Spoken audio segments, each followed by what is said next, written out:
Okay, right, so what we're looking to do is I'm going to show you how you can do these little indentations, which aren't actually there. Okay, so to do it, start off in 3ds Max. So you need to first create these pieces.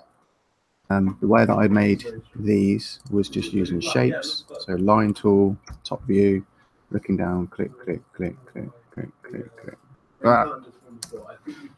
Straight lines if you can.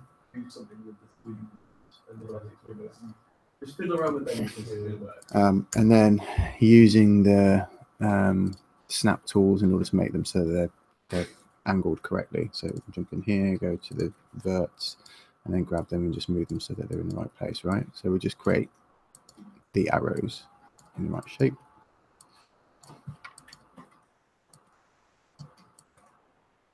That one needs to be a corner.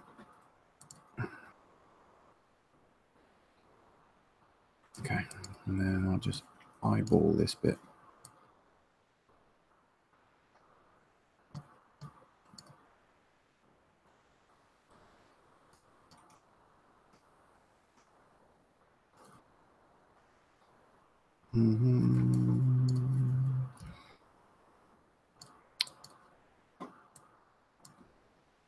Damn you.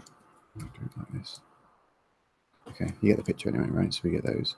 Then obviously they need to have indentation in them. Now it can't be straight vertically down. So it has to have an angle to it, otherwise it won't read that it's got a gap in it. So you see how these ones aren't. It's not straight down. They've got sort of a ridge to them. So the same thing on this. So obviously very quickly you can just right click, turn this into an editable poly. Wait, before you do that, up here, extrude it, correct. Gone past it. Then convert to an editable poly. Then we want to do, we can delete that top one, can we? Okay. And then you want to do an inset. Right click to spin it back to 0, and then you inset it by a smaller amount. The plus, and then drop down. Okay, so that just creates one of those. Okay. So once you've got that, you place them where you want them.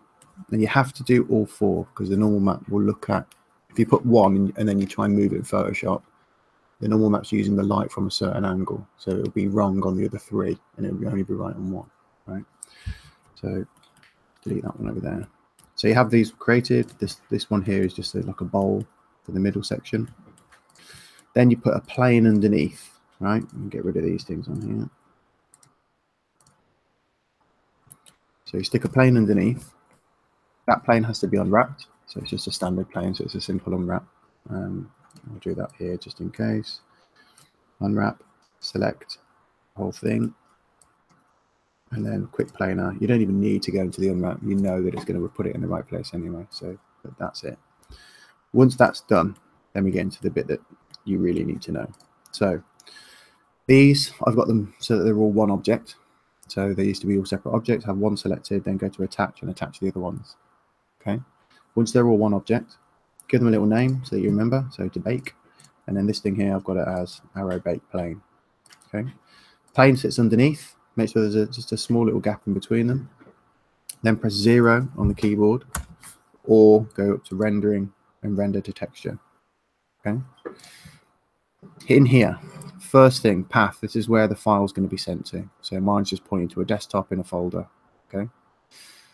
Then next one down here is the object that it's going to bake down onto. So if you just select the plane, which is what we want to bake it to, it will automatically put it in there for you. Okay. Moving on. Projection mapping needs to be enabled. Normally it wouldn't be. Click on enable. And then here you want to pick the thing that you want to bake onto it. So for us that is to bake. Okay. It puts this cage over the top, and you see it kind of bends down on certain sides as well. We don't want that. We want it to be nice and slick and straight. Okay. So in order to change this blue cage, all you do is under your projection here, come down and click on cage, and then you'll find the cage section just here.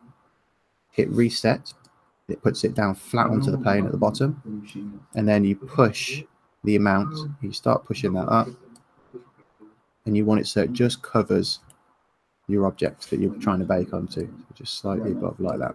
Okay? You look at it from a flat on right angle or left angle if you want, just to make sure you've got a little bit of a gap. Cool. When that's done, you then need to tell Max that it uses the channel map that you've done, so not an automatic one, the unwrap that you did on that plane. So in channel map 1, always channel map 1. Then here in the output, you want to output a normal map. So click on add, find normal map, add elements, scroll down slightly, and you can see that you can change the size of the map that it kicks out. So I think 512 is your NES controller. So I would kick out 1024, scale it down and sharpen it. Yeah, yeah. 1024. You can do 24 if you want. You're going to end up scaling it down. But yeah. Okay, so 1024 sat in there. Finally, if you're going to send it back to something, so if you're going to send it into a map slot for this, then you could change that in here. But we're not going to, so it doesn't matter. That's it. Hit render. It will render something that looks like that.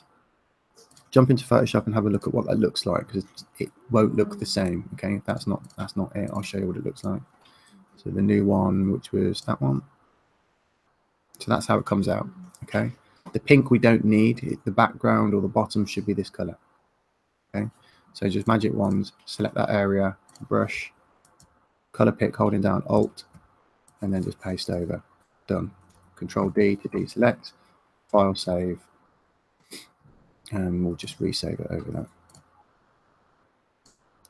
Okay, then back into 3ds Max or whatever the program you're going to use the normal map for. So you probably plug this straight into Quixel then, to right over the area where it should go.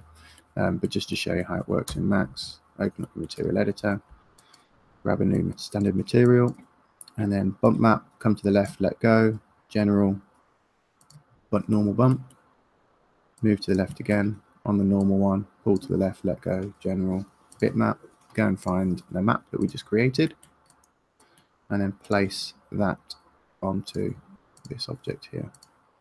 1, 2, that go? I pasted it on the wrong one, there we go. And then we can come into this, into the maps slot, so double click on this section, this big one here, go into the maps area, and then you can push the bump up. You can see by how much it's made it bump. It's a flat plane that has the effect as if it's got a bump put into it. Okay. So with Quixel, you would use this map here. Yeah, and you can just go, right, well, I want this. Open up the normal map when you've got the normal map in Quixel. Control C this bit, jump onto that map, Control V, and make sure it goes into the right place that you need it to go to. That's it. It's that simple. Okay. Right. I'll finish that video, and then it's there for you to rewatch if you want.